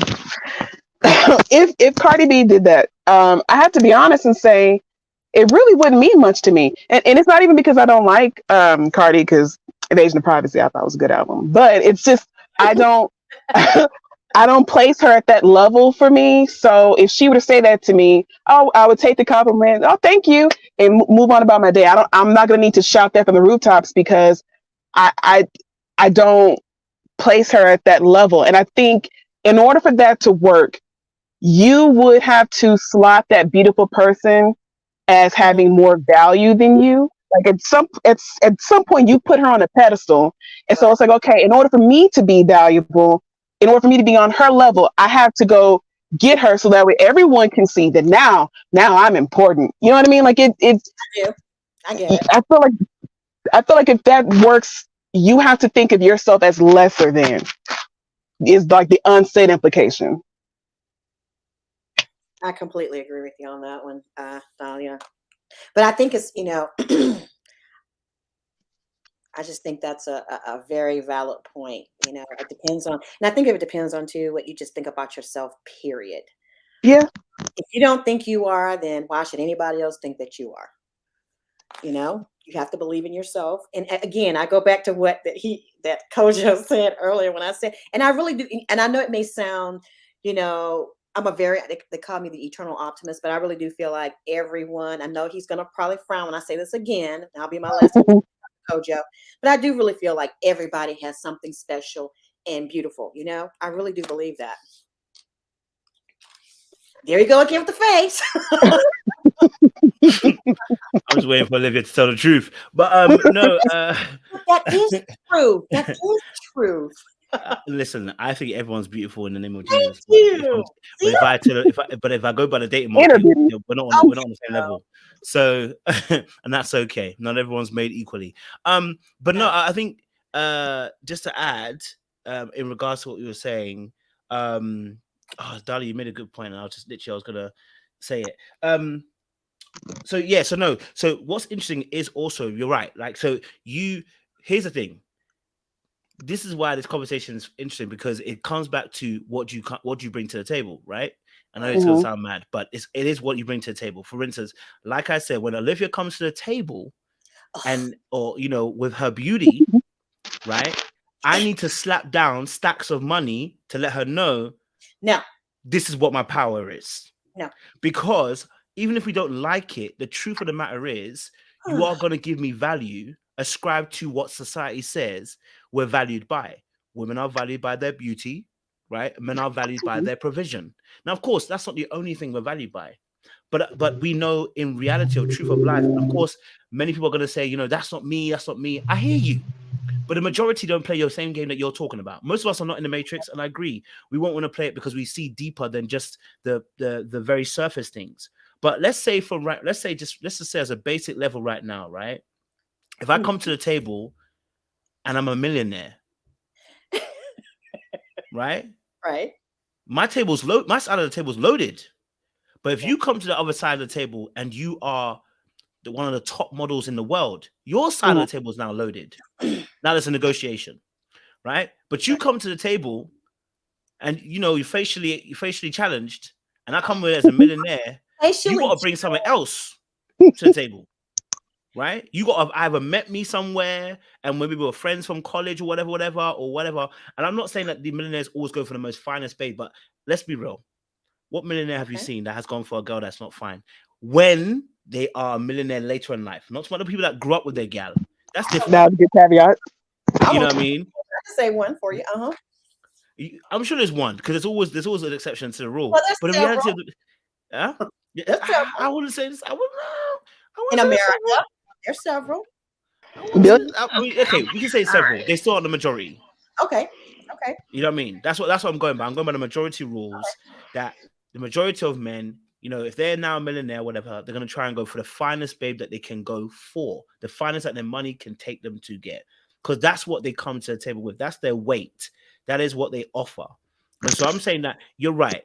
I may compare myself to a girl and say, okay, she's really fine. But if I come to the table and I know that I have this, and this, right? That's what I'm going to use to kind of negotiate with you at the table. Now, Olivia's kind of said it, right? Now she's negotiating with different things at the table.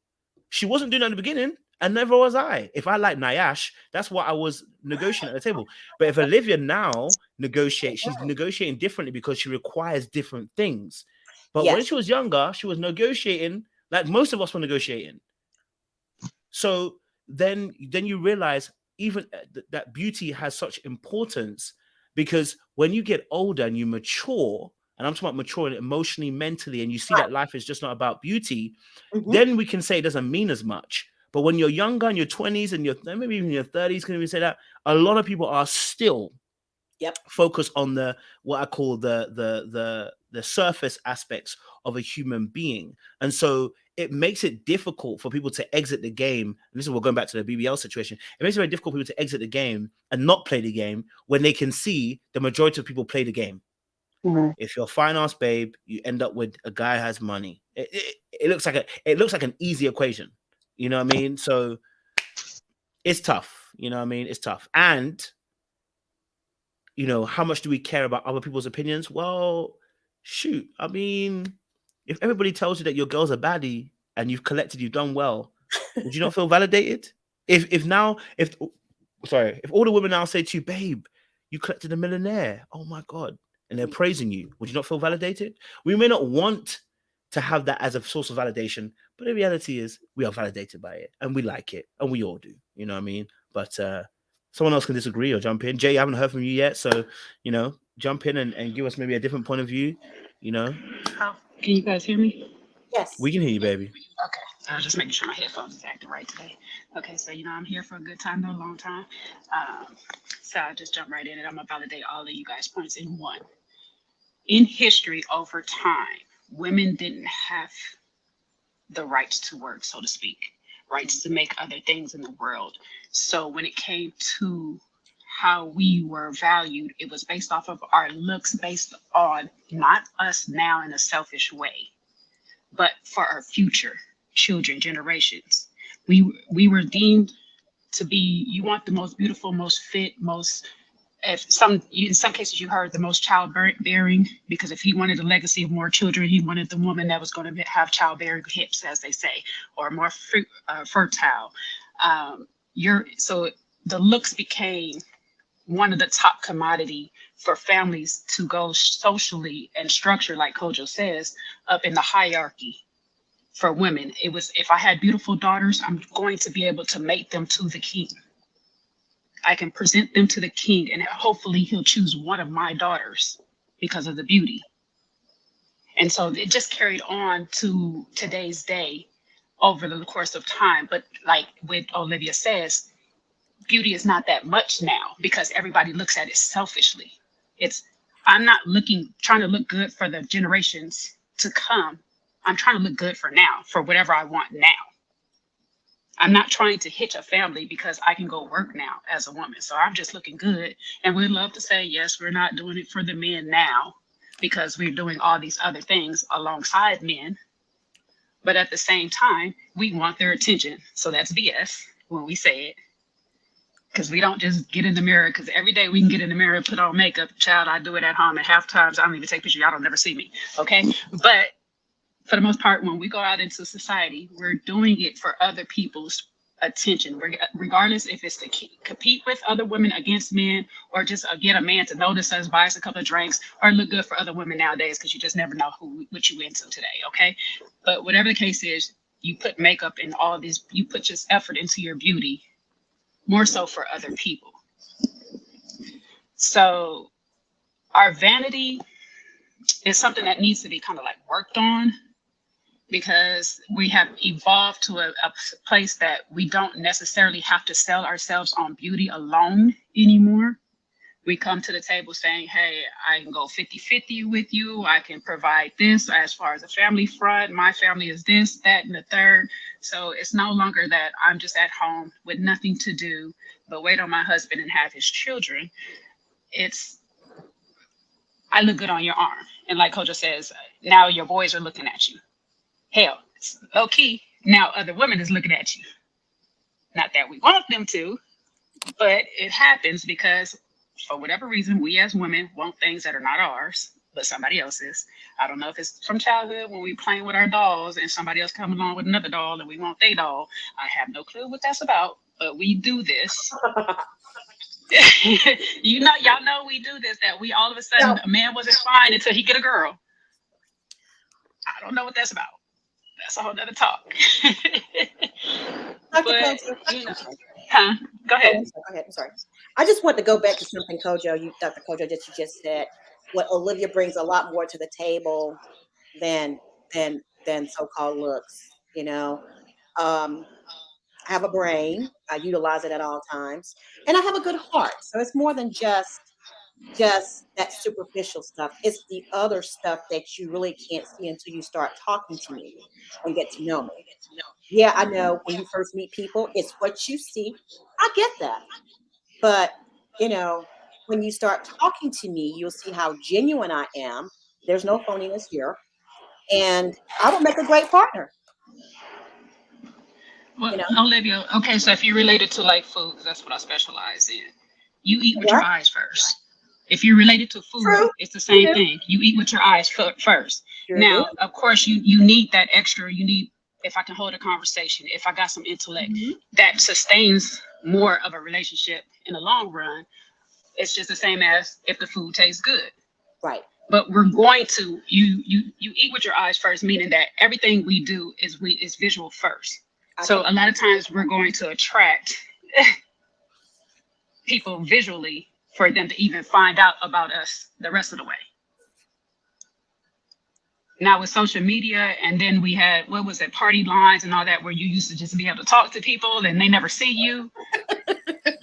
That used to, it help you. If you had a personality, that can go a long way. That'll help you out. Like, I'm not about to value shame, even though I'm gonna say what I'm gonna say. Big girls tend to compensate with their personality. Mm-hmm. You know what I'm saying? Like you'll see them like well, I'll take Lizzo for example, because we all know Lizzo. She has a beautiful big personality that changes the dynamic of what she looks like on the outside. If she was to come out and be nasty or whatnot, then we'll focus more on her outside, her exterior looks, and compensate her nastiness for that. But she comes out with a nice personality as opposed to Azealia Banks, who is more in line with what standards would say is a more redeemable fit woman, but her personality sucks. So it makes her look uglier over time. So that's the goal, which what you're saying is like, if I have a great personality, yes, my beauty can enhance, but you have to first be attracted to me to even come and see if I have a personality or not. You get what I'm saying? I get you. I hear you. I hear you, Jay. Okay. I hear you. Good points. Good points indeed. Any other thoughts, Dahlia?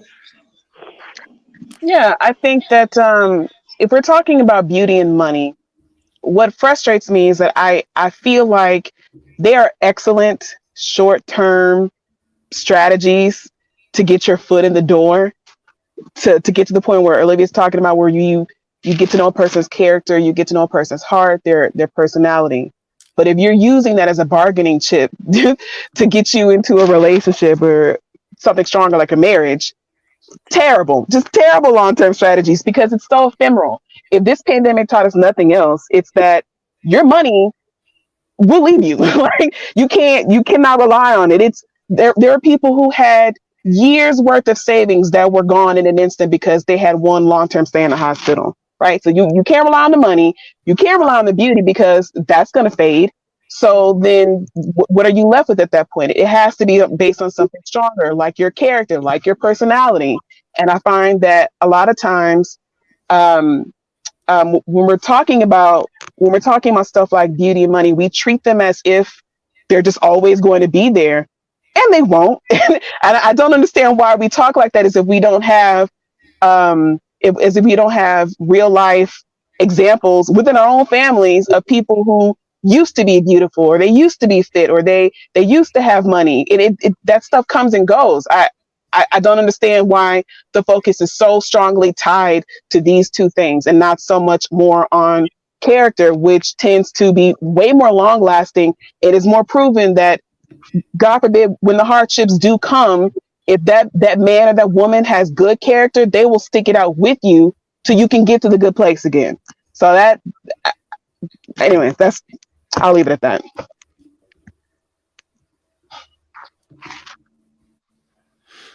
No, I mean, I get what you're saying. I'm not against what you're saying at all.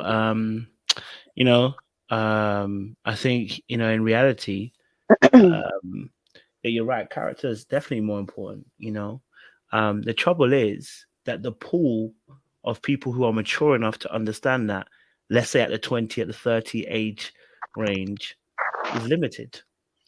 Very.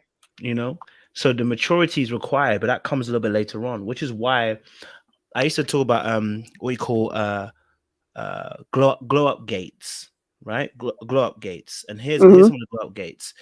You start off as a baby, right? Some babies you see them and you're like, you're so cute. You see some babies like, God damn, I hope this is going to turn out all right, right? Then you see them a little bit later on as a toddler, right? That's another glow up gate. Some toddlers look a bit better than others, right? You see them, and you see them, let's say, for instance, they're now going into their teens or whatever, right? That's another glow up gate, right? That's a schooling age, whatever, early doors, right? The early teens, 11, 12s and that. Then when you get to your 16, 17 kind of gate, right?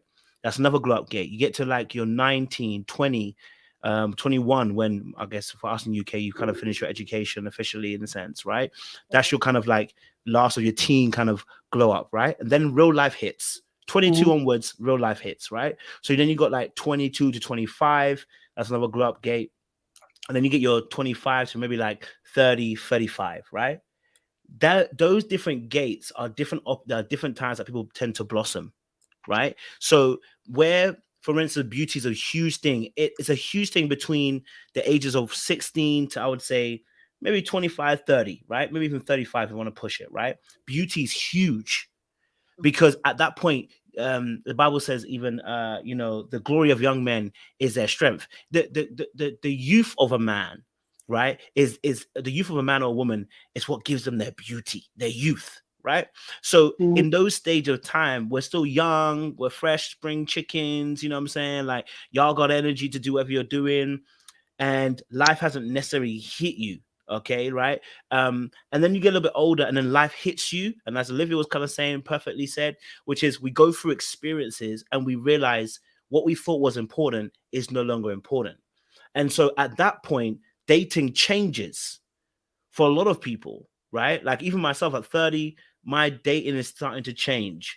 I'm sure it will change if I get to 45. By the grace of God, I'm not dating at 40. God damn it. But you know what I mean? It will change again what you require because you are now coming into a different space mentally and mature wise. And the problem we have is that young people are not mature yet. And so they're what they see as what's important is often nailed to superficial aspects. We should be teaching them this, but they need to have their experiences to learn. Oftentimes, so like you said, Dalia, what weight should we put on? Character is a major thing. Their attitude, their values, those are where the weight should be, which should then influence someone's look. I will be honest with you. Some people are beyond saving. Okay, what I mean by that is for individual people. I'm not saying in general, but individually, that person, no matter what they do, character or no character, you are never going to look at them. It's just, Well, you know it what? is what it is. Go for it, babe. I don't know if this is a pushback, but it's Pushback. I do think that as well, I'm not a parent, but I am the oldest of 8.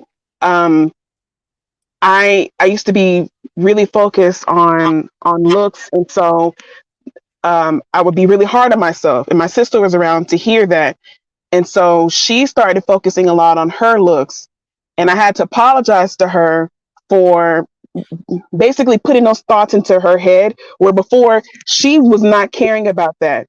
And so now I'm intentionally trying to build up her confidence in ways other than her looks, because she is a beautiful girl. She's always been beautiful. I think she'll remain that way, but I don't want that to be like a focus for her. And I think that it's incumbent upon us as adults, if we are, whether you're a parent or not, even if you're just a sibling or your auntie or uncle, whatever, I think it's important that we teach our kids, we build up their confidence in areas other than looks. So to your point, that it doesn't just take life beating you upside the head for you to realize that, oh, maybe I should be focusing on somebody's character and their personality as opposed to their looks and how beautiful that they are on the outside. You know what I mean? Like, it shouldn't have to take us getting into our 20s and 30s for us to realize that. Why can't we teach our children that now, so that we can prepare them for when that time comes and they do enter into the dating realm, they're ready for that. I want to push back that a little bit, and I do respect and what you just said. I have a little bit total different viewpoint on that because, all right, and I do agree with. Let me just make sure you understand. I do agree that it should be taught. It's an uphill battle because it's just the way of the world of this superficiality type thing. Everybody learns differently, as far as what makes you realize what's really important. Some people have to actually see for themselves, going through an experience to make them realize. Some people just automatically will just say, hey, this is what I want. But I will shout to the top of the mountain with this one because I was one of those people that sometimes you just have to learn by life's experience, and life will teach you, and it taught me. And I'm like, I probably have been missing out on a lot of great people because I was only looking at that. So yeah, it should be taught. And I tell my girls all the time, just be the total person. It's nice to be pretty. It's nice to be, admired and all that. But at the end of the day, if you are blessed to have those quote unquote traditional good looks, of what most of society thinks is pretty or beautiful, whatever you want to call it, be a good person. Because I think a lot of times labels sometimes can get attached to some people, and some people who are pretty can have not so nice personalities, but there are a whole host of people who are that, for whatever reason, just seem to be maybe a little standoffish. But everybody has to learn whatever teaches them the best. You're right, it shouldn't have to take a catastrophe or anything, but sometimes some people, that's how they really learn for themselves, because you can tell people all day long, but until you experience certain things in life, you will not know. That's true. Okay. And I was one of those people, guys, you can tell, right? Let me say this real quick because I gotta go, because I do agree with both you ladies at the thing. Especially, I know people learn at different ways and different things, but I also do agree that the first place we learn is at home. So us as parents, we have to be showing our children, not just telling them, but actually showing them other values than just beauty, especially us mothers. We can't just be waking up in the morning, spending 2-3 hours getting ourselves together, and our children are sitting here watching this and then telling them, hey, don't focus on your beauty. Focus on this, that, and the third. But if we also educate our children on the history of beauty, because Mona Lisa had made a good point not Mona Lisa, I'm so sorry. Mona Wilson in the chat had made a good point that shape changes over time. So does beauty. Beauty comes in the same ways that Kojo speaks of. Beauty standards change every decade or so. So if we educate our children with the history of it, showing them how it changes, and it goes into cycles that you might not even keep up with. But things that don't change, just like your core values, your characteristics, your personality, if we focus a little bit more on those, then what changes every so often, then you will be a better person. And like I say, we can't just tell them that, we have to show them better people. So we as the parents, as the adults, the leaders of them now, we have to show them and groom them to be proper leaders for their next generation. So I'll end it on that note right there. Thank you, ladies, for having me with you. Thank you, Kojo. I'll see you guys. I'll be back in the chat. All right. Bye, Jay. Bye. Bye-bye.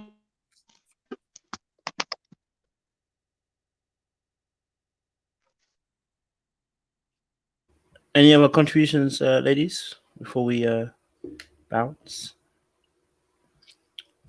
I've enjoyed this. Thank you. I have one last thing, and then I'll start talking.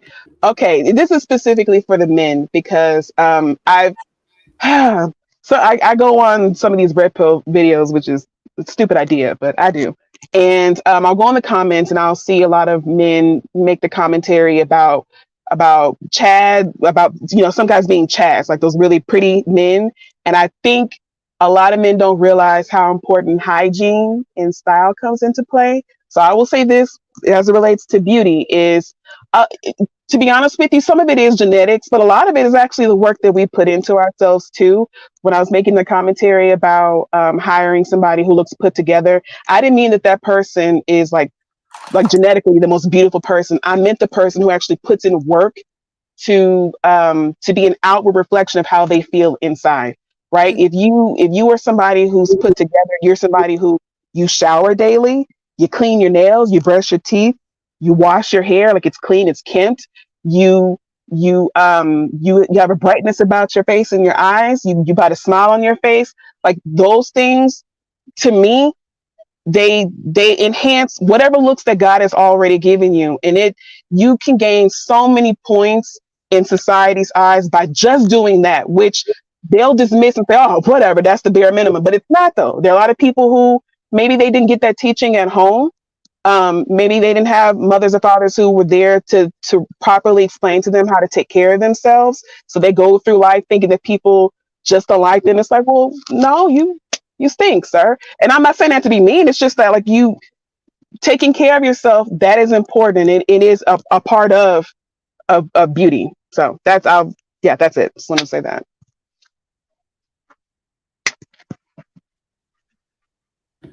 I appreciate it, Dahlia. Thank you so much. Well, listen, audience, it's been a good conversation. We had a good time. Had some good conversation. I'm sure we'll continue this probably on a Monday, not tomorrow because I won't be around, but probably on Monday night. And yeah, we'll have more conversations about this because I'm sure there's more stuff that's gonna come up. And yeah, we can have a conversation about pretty privilege as well because it's a real thing. You know what I mean? Shout out to those people that have pretty privilege are out there as well, you know. But listen, audience, thank you so much for joining us. We'll see you again soon. I'll be back probably on Monday night as well. My throat is killing me. So you guys asked me to do a review on this Mela situation. Guys, I watched it. I don't know what you want me to break down. What is there to break down in Miller's in Miller's video with Kendra G? There's like literally nothing there to break down. Like she barely didn't say anything that was crazy or bad or anything like that. You know what I mean? Like her requests were pretty reasonable. But I'll see what I can do. I'll try and break it down. But try and get that. And yes, the Martell live as well. I need to do that one as well for you guys. So got a little bit of work to do for you guys. But anyway, listen, audience, thank you so much. I appreciate you. Stay locked, stay loaded. We'll see you again very, very soon. And don't do anything I would.